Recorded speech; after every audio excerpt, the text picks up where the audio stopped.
നിങ്ങളുടെ കയ്യിൽ രണ്ട് പാൻ കാർഡ് ഉണ്ടോ? ആഡംബരമായിക്കോട്ടെ എന്ന് കരുതി രണ്ടും മൂന്നും ഉണ്ടെന്നൊന്നും പറയുകയോ കൈവശം വെക്കുകയോ ചെയ്യരുതേ. ഇനി പിടിയിലാകാൻ എളുപ്പമാണ്. പിടിക്കപ്പെട്ടാൽ കാത്തിരിക്കുന്നത് താങ്ങാനാകാത്ത പിഴയുമായിരിക്കും. പ്രൊജക്ട് പാൻ 2.0യുടെ ഭാഗമായാണ് ഈ മാറ്റങ്ങളൊക്കെയും വരുന്നത്. പാൻ 2.0 സ്കീം കേന്ദ്ര സർക്കാർ പ്രഖ്യാപിച്ചതോടെ ഒന്നിലധികം പാൻ കാർഡ് ഉള്ളവരെ വേഗത്തിൽ കണ്ടെത്താൻ സാധിക്കുമെന്നാണ് വിദഗ്ധർ പറയുന്നത്. ഡ്യൂപ്ലിക്കേറ്റ് പാൻ കാർഡുകൾ ഒഴിവാക്കണമെന്നും പാൻ 2.0 ഉപയോഗിച്ച് ഡ്യൂപ്ലിക്കേറ്റ് കാർഡുകൾ ട്രാക്ക് ചെയ്യാനും ഇല്ലാതാക്കാനും എളുപ്പം സാധിക്കുമെന്നുമാണ് സർക്കാർ വ്യക്തമാക്കിയിരിക്കുന്നത്.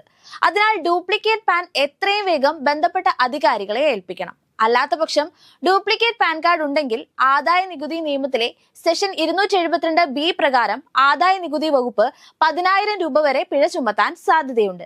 ഒരു വ്യക്തിക്കും ഒന്നിൽ കൂടുതൽ പാൻ കാർഡുകൾ കൈവശം വെക്കാൻ കഴിയില്ലെന്നും സർക്കാർ വ്യക്തമാക്കിയിട്ടുണ്ട്. 1961 ആദായ നികുതി നിയമത്തിലെ വ്യവസ്ഥകൾ അനുസരിച്ച് ഒരു വ്യക്തിക്കും ഒന്നിൽ കൂടുതൽ പാൻ കൈവശം വെക്കാൻ കഴിയില്ല. ഒരു വ്യക്തി ഒന്നിൽ കൂടുതൽ പാൻ കൈവശം വെച്ചാൽ അത് അധികാര പരിധിയിലുള്ള മൂല്യനിർണ്ണയ ഓഫീസറുടെ ശ്രദ്ധയിൽപ്പെടുത്താൻ ബന്ധപ്പെട്ട വ്യക്തിയും ബാധ്യസ്ഥനാണെന്നാണ് പറയുന്നത്. എന്താണ് പാൻ 2.0 പദ്ധതി? പെർമനന്റ് അക്കൗണ്ട് നമ്പർ സംവിധാനം നവീകരിക്കുന്നതിനുള്ള ഇന്ത്യൻ ആദായ നികുതി വകുപ്പിന്റെ ഒരു സംരംഭമാണ് പാൻ 2.0 പദ്ധതി. 1435 കോടി രൂപയുടെ സംരംഭമാണിത്. നിർദ്ദിഷ്ട സർക്കാർ ഏജൻസികളുടെ എല്ലാ ഡിജിറ്റൽ സംവിധാനങ്ങളിലും പാൻ ഒരു പൊതു ബിസിനസ് ഐഡന്റിഫയർ ആക്കാനാണ് ലക്ഷ്യമിടുന്നത്. ഇതെല്ലാ പാൻ അനുബന്ധ സേവനങ്ങൾക്കുമായി ഒരു ഏകീകൃത ഡിജിറ്റൽ പോർട്ടലാകും നിർമ്മിക്കുക. പേപ്പർ രഹിത പ്രവർത്തനങ്ങളും മെച്ചപ്പെട്ട പരാതി പരിഹാര സംവിധാനങ്ങളും ഇതുവഴി സാധ്യമാകും. പ്രൊജക്ട് QR പ്രവർത്തനക്ഷമമാക്കിയ പാൻ കാർഡുകൾ അവതരിപ്പിക്കുകയും സുരക്ഷ വർദ്ധിപ്പിക്കുകയും പാൻ വിശദാംശങ്ങൾ എളുപ്പത്തിൽ മനസ്സിലാക്കാനും മാറ്റം വരുത്താനും ഇതിലൂടെ സാധിക്കും.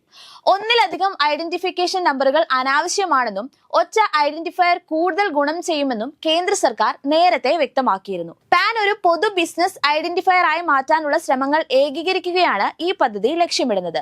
പാൻ 2.0 നടപ്പിലാക്കുന്നതിനുള്ള കാരണങ്ങൾ കേന്ദ്രമന്ത്രി അശ്വനി വൈഷ്ണവ് പറയുന്നതനുസരിച്ച് വിവിധ സർക്കാർ ഏജൻസികളുമായുള്ള ആശയവിനിമയം എളുപ്പമാക്കാൻ ഒരു പൊതു ബിസിനസ് ഐഡന്റിഫയർ വേണമെന്ന അഭ്യർത്ഥന ശക്തമായിരുന്നു. പാൻ 2.0 പദ്ധതി ഈ ആവശ്യം നിറവേറ്റാനുള്ള ഏറ്റവും അനുയോജ്യമായ മാർഗമാണ്. പാൻ 2.0യുടെ ഗുണങ്ങളും സവിശേഷതകളും. എല്ലാ പാൻ അനുബന്ധ സേവനങ്ങളും ഒരൊറ്റ ഓൺലൈൻ പ്ലാറ്റ്ഫോമിൽ ലഭ്യമാകും. QR കോഡുകളും നിർബന്ധിത പാൻ ഡാറ്റ വോട്ടുകളും സൈബർ സുരക്ഷ വർദ്ധിപ്പിക്കും. മെച്ചപ്പെട്ട പരാതി പരിഹാര സംവിധാനത്തിനോടൊപ്പം വേഗത്തിലുള്ളതും പരിസ്ഥിതി സൗഹൃദവും ചെലവ് കുറഞ്ഞതുമായ നികുതിദായകരുടെ സേവനങ്ങൾ നൽകാനാണ് പദ്ധതി ലക്ഷ്യമിടുന്നത്. 2017-18 മുതൽ പാൻ കാർഡുകളിൽ ഉൾപ്പെടുത്തിയിട്ടുള്ള QR കോഡ് ഒരു പ്രത്യേക റീഡർ ആപ്ലിക്കേഷനിലൂടെ പാനും അതിന്റെ വിശദാംശങ്ങളും സാധൂകരിക്കാൻ സഹായിക്കുന്നു. പുതിയ സിസ്റ്റത്തിലെ അഡ്വാൻസ് ലോജിക് ഡ്യൂപ്ലിക്കേറ്റ് പാൻ തിരിച്ചറിയുന്നതിനും ഇല്ലാതാക്കുന്നതിനും സഹായിക്കും. പുതിയ സിസ്റ്റം ബിസിനസ്സുകളെ എങ്ങനെ ബാധിക്കും? സർക്കാർ പ്ലാറ്റ്ഫോമുകളിലുടനീളമുള്ള ഒരു പൊതു ഐഡന്റിഫയർ ആയി പാൻ പ്രവർത്തിക്കുമെന്നതിനാൽ പാൻ ആവശ്യമായ ബിസിനസ്സുകൾക്ക് പേപ്പർ വർക്ക് നല്ല രീതിയിൽ കുറയ്ക്കാനാകും. ഇത് ധനകാര്യ സ്ഥാപനങ്ങളും സംസ്ഥാന വകുപ്പുകളും ഉൾപ്പെടെ വിവിധ ഏജൻസികളുമായുള്ള ഏകോപനം മെച്ചപ്പെടുത്താനും സഹായിക്കും. എല്ലാവരും പാൻ 2.0 അപേക്ഷിക്കേണ്ടതുണ്ടോ? എല്ലാവരും പാൻ 2.0 അപേക്ഷിക്കേണ്ടതുണ്ടോ എന്നൊരു സംശയം എല്ലാവരിലും ഉണ്ടാകും. നിലവിലുള്ള പാൻ ഉടമകൾ പാൻ 2.0 പ്രൊജക്ടിന് കീഴിൽ പുതിയ പാൻ അപേക്ഷിക്കേണ്ടതില്ല.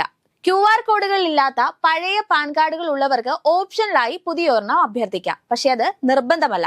പുതുക്കിയതിനു ശേഷവും നിലവിലുള്ള എല്ലാ പാൻ കാർഡുകളും സാധുവായിരിക്കും. പുതിയ പാൻ എങ്ങനെ ലഭിക്കും? അപ്ഗ്രേഡ് ചെയ്ത ഇലക്ട്രോണിക് പാൻ ഉപയോക്താക്കളുടെ രജിസ്റ്റർ ചെയ്ത ഇമെയിൽ വിലാസങ്ങളിലേക്ക് നേരിട്ട് അയക്കും. ഫിസിക്കൽ പാൻ കാർഡ് ആവശ്യമുള്ളവർക്ക് ഡെലിവറിക്ക് 50 രൂപയും നൽകണം. പുതിയ പാൻ കാർഡിലേക്ക് അപ്ഗ്രേഡ് ചെയ്യുന്നതിന് നിർബന്ധമല്ലാത്തതിനാൽ പാൻ ഉടമ ആവശ്യപ്പെട്ടാൽ മാത്രമേ പുതിയ പാൻ കാർഡ് ഇഷ്യൂ ചെയ്യൂ. പഴയ പാൻ പ്രവർത്തിക്കുന്നത് തുടരുമോ? QR കോഡ് ഇല്ലെങ്കിലും പഴയ പാൻ കാർഡുകൾ സാധുതയുള്ളതായി തുടരും. പാൻ 2.0 സിസ്റ്റം സജീവമായി കഴിഞ്ഞാൽ നിലവിലുള്ള പാൻ കാർഡ് ഉടമകൾക്ക് അവരുടെ വിശദാംശങ്ങളിൽ പേര്, വിലാസം, ജനസംഖ്യാപരമായ വിവരങ്ങൾ എന്നിവയിൽ തിരുത്തലുകൾ വരുത്താനോ അപ്ഡേറ്റുകൾ ചെയ്യാനോ ഉള്ള ഓപ്ഷൻ സൗജന്യമായിരിക്കും. പുതിയ സംവിധാനം നിലവിൽ വരുന്നതുവരെ ഉപയോക്താക്കൾക്ക് ആധാർ അടിസ്ഥാനമാക്കിയുള്ള ഓൺലൈൻ സൗകര്യം ഉപയോഗിച്ച് ഇമെയിൽ, മൊബൈൽ നമ്പർ എന്നിവ പോലുള്ള ചില വിശദാംശങ്ങൾ സൗജന്യമായി അപ്ഡേറ്റ് ചെയ്യാനും സാധിക്കും.